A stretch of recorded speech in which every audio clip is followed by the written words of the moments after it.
Okay, trade recap. First, trade on the VAR. There's a loss. It's not a great way to start off the fresh start that I'm having, but is what it is. I did miss out on an opportunity today.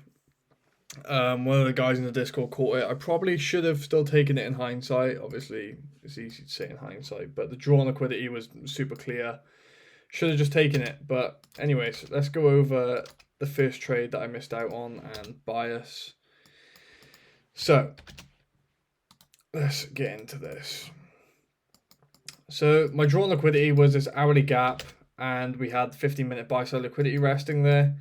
Let's mark at 130 and see what's going on through my head. So I said prior to 130 in my head, I said, okay, so we have this. Let me just full screen NQ.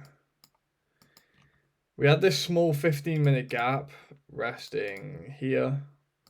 I said, okay, if this gets ran through, draw's probably higher, and we're going to come into this 15-minute buy side in the hourly gap. We closed above upon 130. From there, also on top of this, we're still holding this 4-hour bullish fair value gap. From there, we pull back to this 5-minute. It was honestly a really clean setup. Pull back to this 5-minute. Let's get into a 1-minute.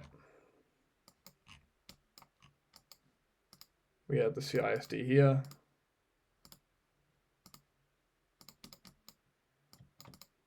And then IFEG. Got the close above there. The reason I didn't take this trade was because I wanted to use this internal high as my break even. And because there was a 15-minute open below, so I wanted to see if we were going to just resweep the high and then come tap into that 15-minute. But with us being this close to the draw, we've obviously displaced higher. And I said also in the call, the boys in the call can vouch for me, I said that 15 could be a breakaway gap. And also, why don't we just run to the hourly gap before coming back down? So, anyways, this was the setup. Yeah, one of the guys just took this anyway without me and he banked on it, so props. But that was the first setup, missed out on that. Now, second setup, I said, okay, cool. We tapped into that hourly gap now. I don't want to be taking longs. We have this unfilled 15-minute down here, and at the time, well, just after I executed, we opened up this 15-minute gap. So let's go into here. All right. We tap into that hourly gap. We take 15-minute buy side liquidity. Also, yeah, 1.54R. Then we get CISD and the inverse as well. Oh wait, actually the CISD was here. So I did end up entering on the, wait, no, I did enter off that, I'm pretty sure. Anyway. Short there.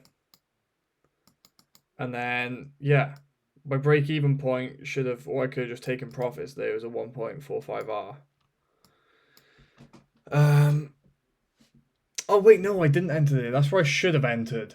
But I ended up waiting on this candle, on that inverse of this gap here. So it was like that.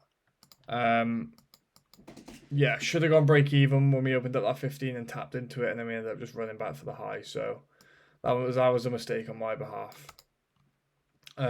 Looks as though now we could be playing out, but you know, is what it is. I'm not gonna do what I did before and revenge trade this shit. Just gonna take the loss and learn from it. That's the trade recap done. -5. I got slipped a little bit on the. Oh, I'm not logged in. I got slipped a little bit somehow. I ended up losing like 590. Yeah, 590. But that's alright. Yeah, is what it is. So I'm gonna upload this now, right? I'm gonna do a little back testing. I'm gonna start a new playlist, a little back testing session of the whole of 2025. Fuck it, why not? I don't know how long these videos are gonna be, but yeah, we'll just keep going and then back test the whole of 2025 Yeah, see what data we get. So, right, anyway, boys, I will catch you tomorrow, or if I start recording that back testing session.